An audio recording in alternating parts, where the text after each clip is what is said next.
Habarini za wakati huu. Tushukuru Mungu, siku nyingine tena ametupatia na uhai.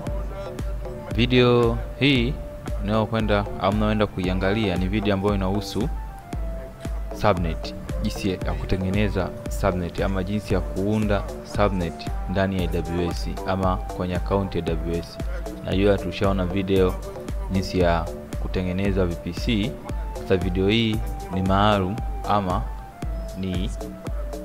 inaonyesha vizuri kabisa jinsi ya kutengeneza subnet, kwa sababu video iliyopita hapa kitu sijakionyesha, inaonyesha tu jinsi ya VPC. Kwa subnet tu nili create mwenyewe juu kwa juu nikafanya, lakini hii ni maalum kwa ajili ya kutengeneza subnet.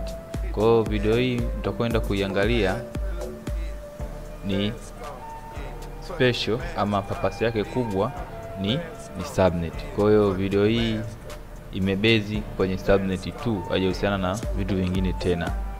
Kwa yule mtu ambaye labda ana matatizo kwenye kutengeneza subnet ama anajiuliza subnet inatengenezwa vipi, basi video hii ni maalum kwake.